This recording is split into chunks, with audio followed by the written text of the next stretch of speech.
So my first simple definition of faith is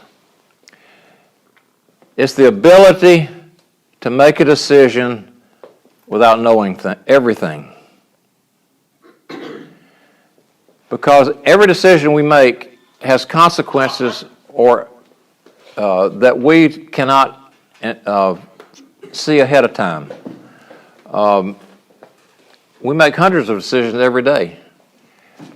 You set your alarm clock at night, you expect the electricity to work, you expect the alarm clock to work, you expect to sleep through the night. You've made all kinds of assumptions that may or may not happen. What if you had to be certain that all those things were going to happen? You couldn't do it. So the first aspect of faith and what I'm discussing tonight is it's the ability to make a decision without knowing everything. And we'll come back to that and show how it's, for a Christian, that's particularly helpful. Another simple issue of faith is simply what you do, how you live your life.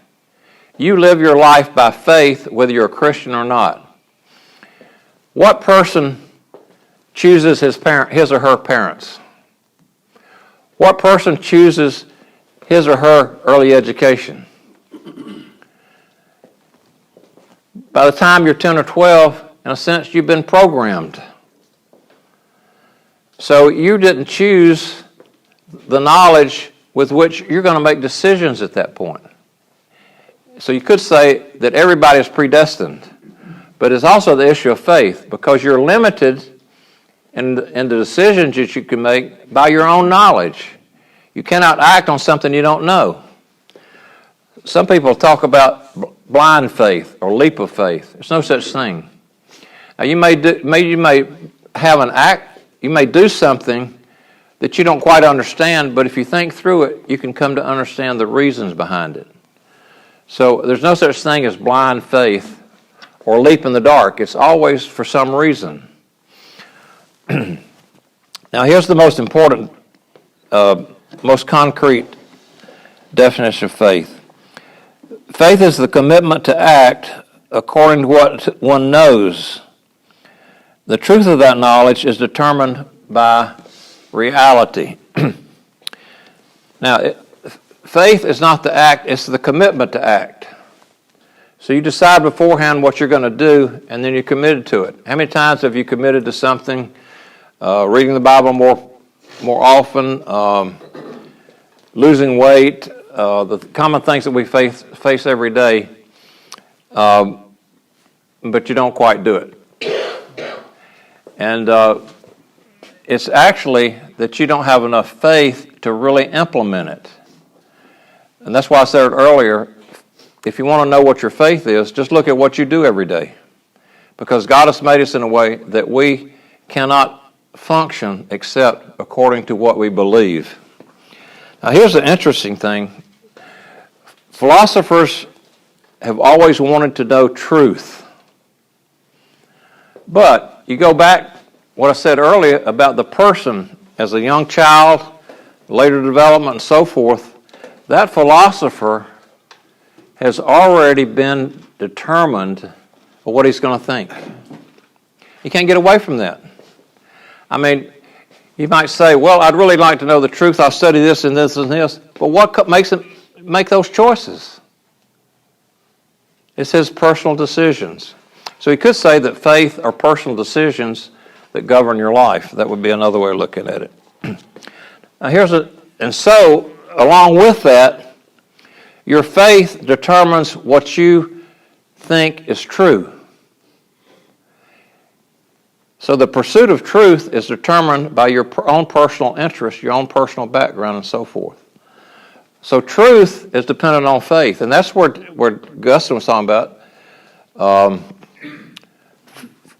I believe in order to understand. So the issue is more one of faith than one of seeking knowledge or seeking truth. It comes from within the person. There's a person named Michael Polanyi who was a scientist who his work was in physical chemistry. He lived from 1890 to 1975, and he wrote a book called Personal Knowledge. And in that, he shows that how scientists act by faith. So I'll give you an illustration of how that works. Whenever you women and some men cook something, what kind of decisions you do go through? You decide what it is I want to cook. It may be the situation, it may be a family, it may be a church supper. Then you decide how I want to cook it. Then you decide what cookbook am I going to use, what recipe am I going to use, and then you decide what resources you have or can have, and so you make all those choices to finally end up with whatever it is you're going to cook.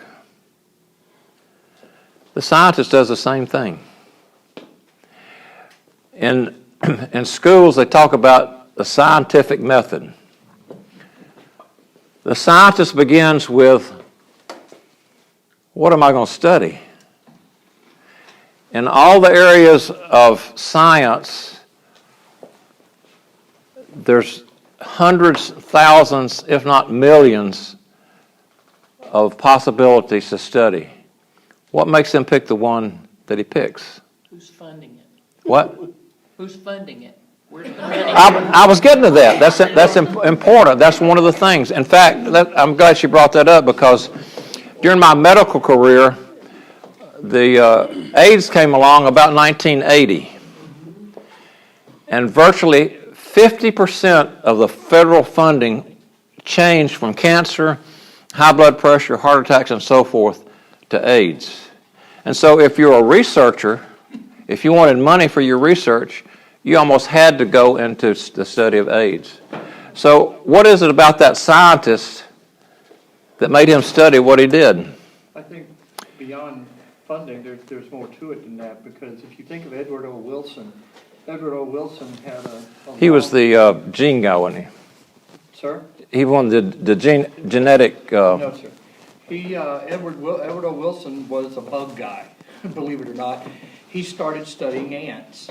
And the reason why he started studying ants is when he was a kid, he had really terrible eyesight. And the only thing he could catch, the only thing he could get close to were ants. And if you read his books, as I have, I've read a couple of them, one of the things that I found fascinating was that the happenstance of him being nearly blind led to a great deal of our understanding about how insects work. And him wandering around on his hands and knees with a magnifying glass resulted in a lifelong career. I mean, he taught college, he was a professor and all this other stuff. And a lot, getting away from medicine, if you go in, I'm sorry, science teacher, if you get into other science fields, a lot of the things that people wind up studying for sometimes their entire lives is because of happenstance. Even in medicine, I mean, I've got a couple of friends who, one of them wound up spent his whole career studying pancreatic cancer, I think it was. And the reason for that was his grandmother died of pancreatic cancer. He didn't know anything. I mean, he was a little kid. And when she was dying, he was like, that's what I'm going to do. I'm going to try to figure out how to keep the next person's grandma alive. And the observation that led to the hypothesis that spurred him on to that was that, you know, some of the things that they did for her almost worked. Well, how can we improve that? How can we make that better? How can we reach out and take this kind of heartache and pain away from other families? And I think that, I mean, my nephew, or her nephew, he's a researcher. And a lot of the things that he researches is due to things that piqued his interest. Some of it is due to the funding that does come into the research facility. That's absolutely true. But I think that one of the things that we miss is that there's a lot of research going on out there that you will never hear about. Oh, yeah. Because it's only- so esoteric and it's so on the bleeding edge, if you will, that most people couldn't care less. Well, it's more complex than that because the papers have to go through a process of being accepted for publication And peer reviews and all that. But what I'm getting at with the scientific method is the scientist makes personal decisions at every process. First decides what he's going to study.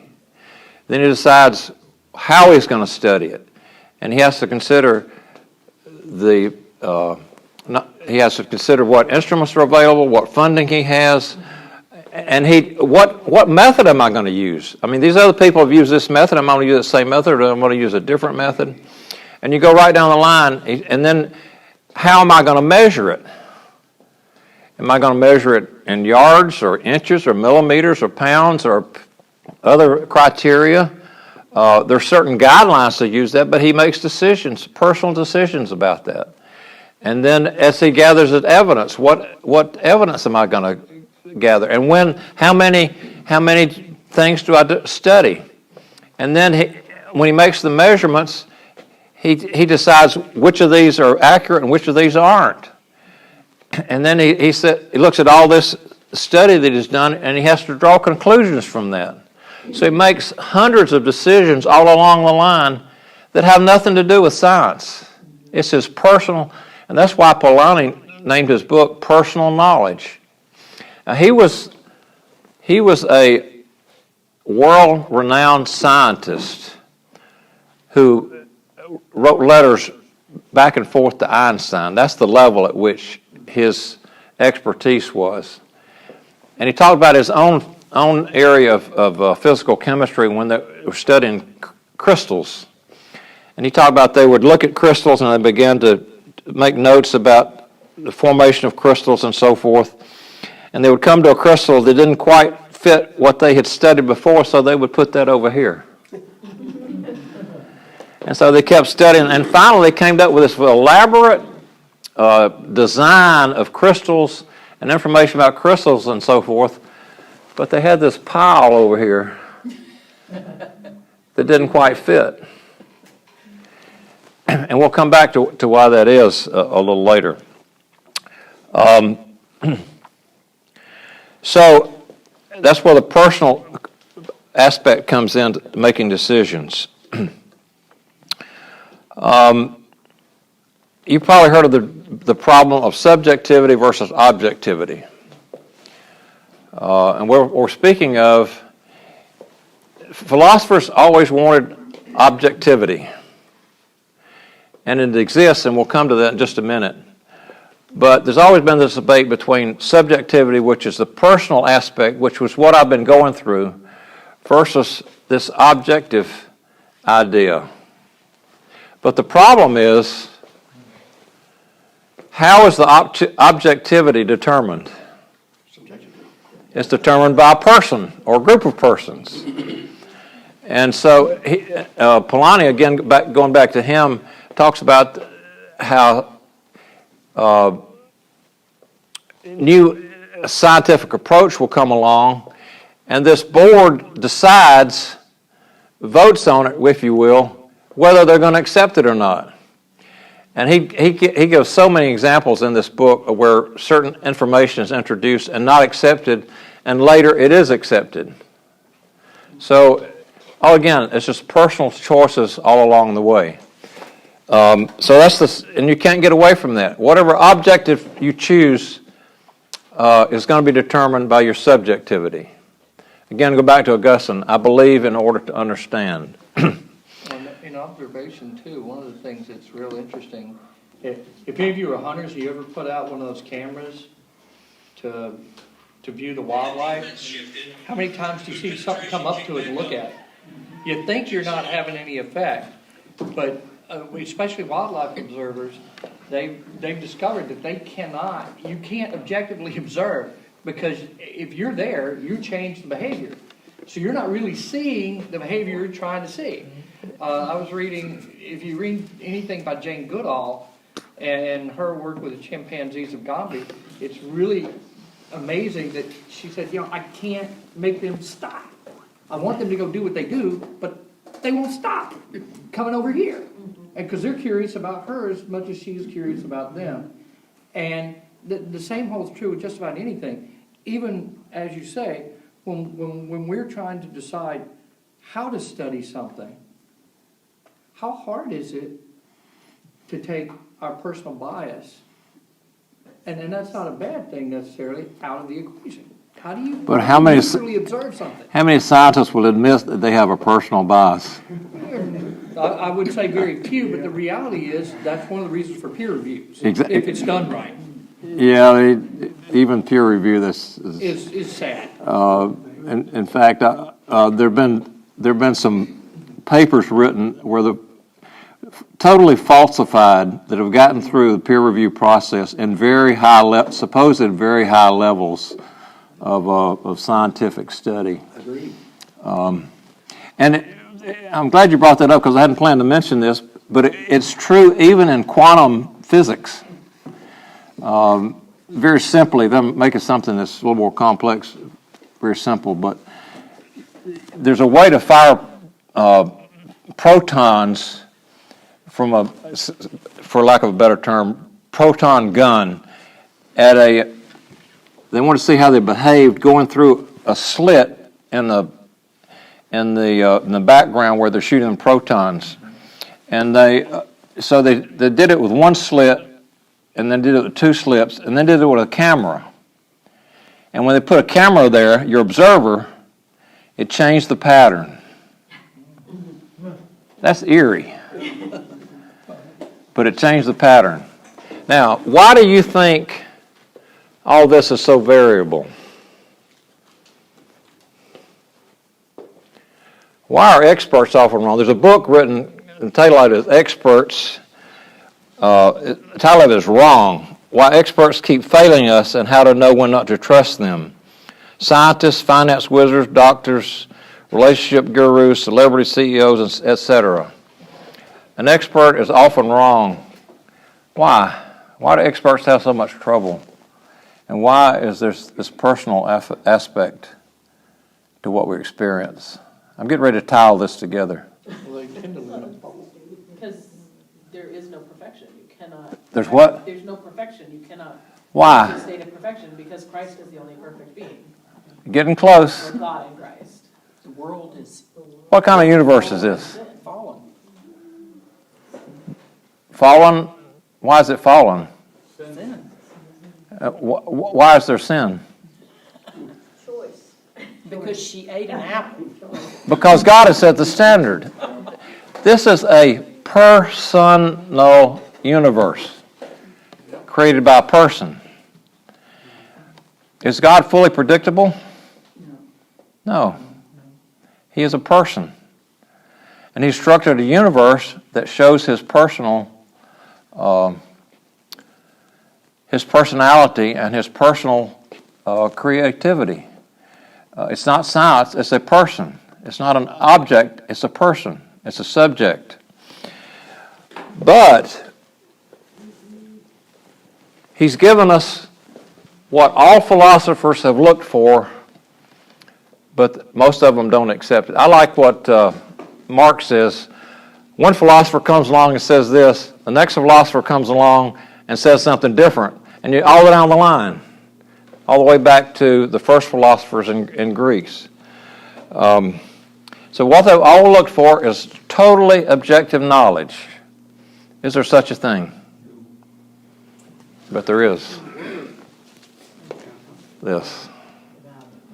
Think about this.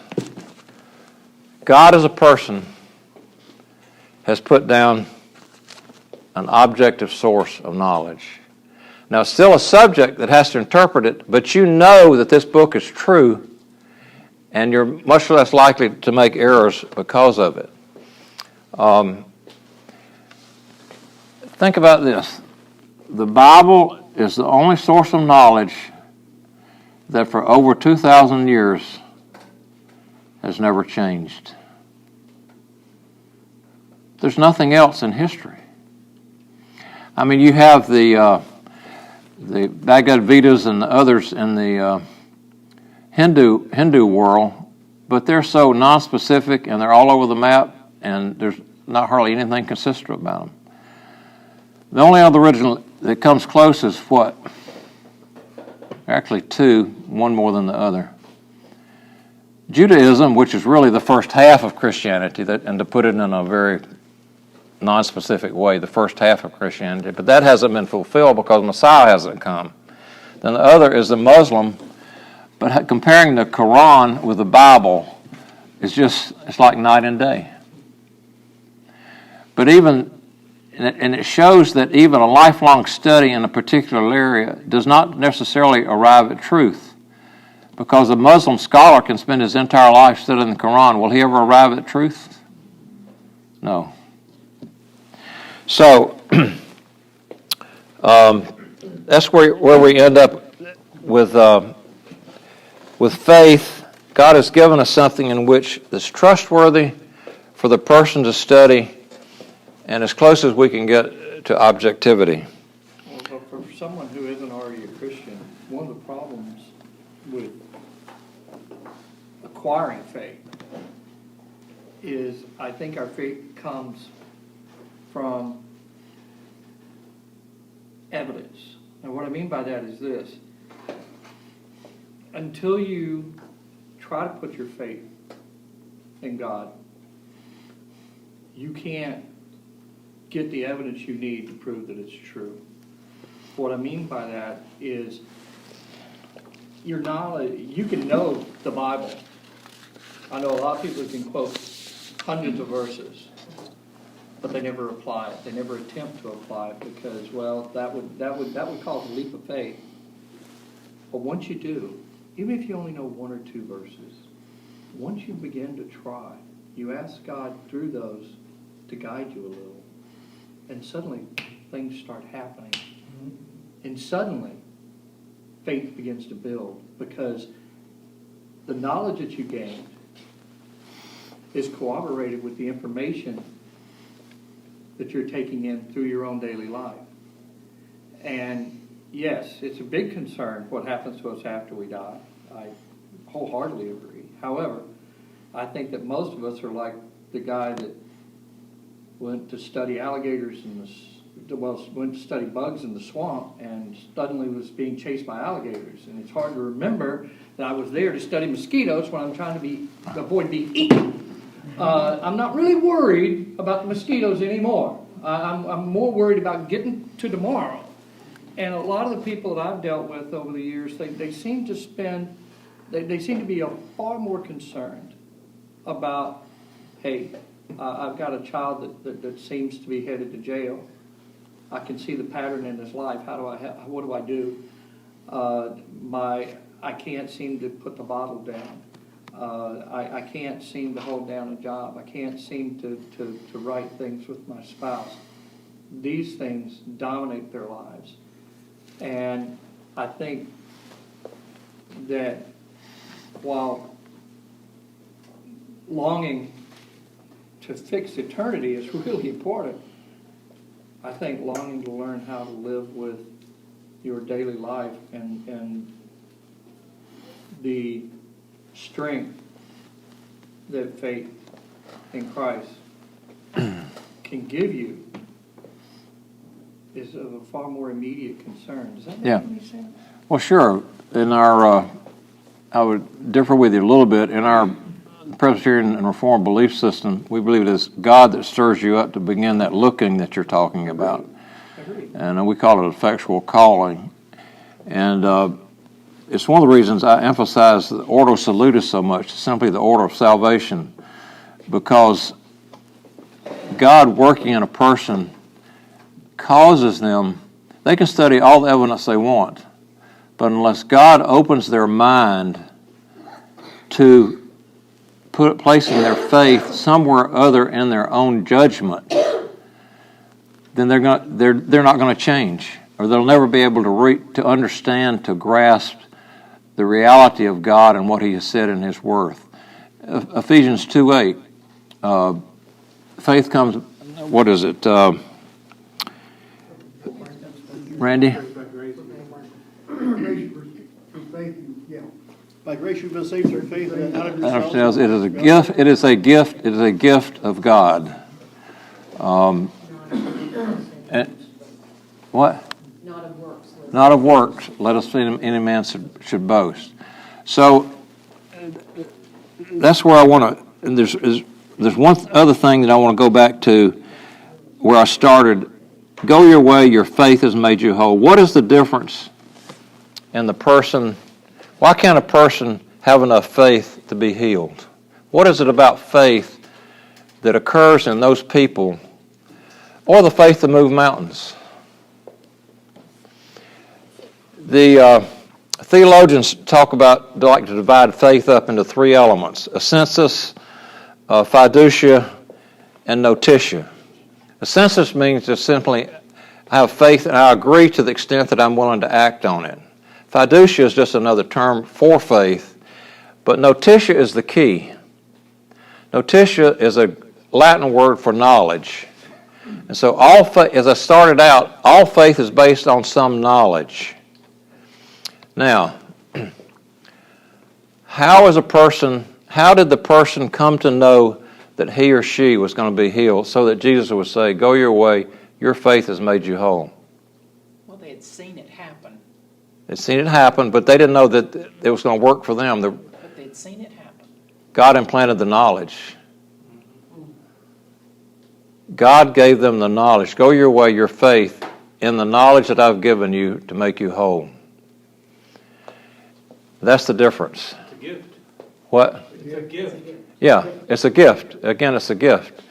And you see that also in 1 Corinthians 12 when it lists all the different gifts within the body. One of those gifts is gift of faith. Like George Mueller. He has special dimension of faith, which I'm sure there have been other people, but not as well known as he, that the faith that he had in God's working. So go your way, your faith is made, because God gives you the knowledge that he's going to heal you. Many people have said, I'm going to be healed, but they weren't. But the certainty that God will heal you will cause you to actually be healed. How do you increase your faith? Does anybody know where the response, Lord, increase our faith, where that occurred? It's Luke 17, but the context. It's where Jesus said you have to forgive your brother 70 times 7. And they said, Lord, increase our faith. But how do you increase your faith? Do it. It's through knowledge. Your study of Scripture and your personal experience in your Christian life. So you won't have that knowledge unless God has acted in your life, but you can build that knowledge once he has acted in your life. So going back to our original definition, that faith is the commitment to what you understand with a certain expectation, hope in this life. For example, we say that God, all things work together for good for those that love the Lord and are called according to his purpose. We know that's true, but we don't know the specifics of how that's going to work out. So we have the truth, but we also have some unpredictability. And that's where the faith comes in, to see the truth over here and to live through the experience, which may or may not be what we hope for. And one final thought. Paul is in Romans 14 is debating about meat being eaten by idols and how that should be handled. And he ends with the statement that be sure your faith. Let me read it. Romans 14:23. Somebody get to it before I can. But the man who has doubts is condemned if he eats, because he is eating is not from faith, and everything that does not come from faith is sin. Everything that's not of faith is sin, which means that for the Christian, if you have a question in a particular area, that you need to study to the extent that you're certain of what your belief is, instead of just saying, well, don't believe that, and without studying it. But that verse calls us to be certain about what we believe, and that's the way that our belief, our faith can increase. So I hope I haven't muddied the waters too much, but that's my idea of faith. I actually wrote a book on it from the study over the years. Didn't you call it the almost complete faith? So That's the subtitle. subtitle, almost. The title is "Without Faith It's Impossible to Please God," the almost complete book on faith. I have like a shorter, simpler definition. I'm not sure if it fits with what you're saying, but maybe it does. It's, faith is trusting God, or more specifically, faith is taking God at His word. And that's what builds the knowledge. This is where knowledge comes from. All the treasures of wisdom, knowledge are hidden in Christ. The only thing I would add to that is taking God at His word as we study it increasingly. Yeah. Or even, there has to be an active part of it too, that we act on. We act on this knowledge or this faith. It's an active thing. It's not a passive thing. Like, if I were to tell you, I hid a bar of gold in the church library. If you believed it, you'd go look. But if you don't believe me, you won't go look. So you don't act on that. So you don't have faith in your pastor's word. So faith. I tried to try with this real simple definition of faith for everyday life is take God at His word. When you don't know what you're doing, do what God says, kind of thing, and then build on it and act on it. But it's often hard for people to do that until they reach the bottom. And Yeah. for everybody, the bottom is different. Everybody what? For everybody, the bottom is different. No, that's not true. Not everybody. I mean, I mean, everybody didn't have to reach the bottom. Well, what I mean never by reached that the bottom. is we almost always reach a crisis, and that crisis, like the guy that studied pancreatic cancer, that was a crisis for him. We almost always find a spot where this is beyond me. And when we get there, then the opportunity, quite often, for faith to grow and for faith to come in, for God to come in take God at His word. and make a huge impact in your life, I think really arises. And I think that's partly too because our sin nature makes us kind of lazy, and if we don't have something to motivate us Right. to find the knowledge, Right. we won't ever reach the knowledge Right. to receive the faith. All right. Absolutely. Okay, that's a wrap. I'll tell your wife, she's missed 3 things. 4. She's missed 4 things. So we expect her to do double duty this week.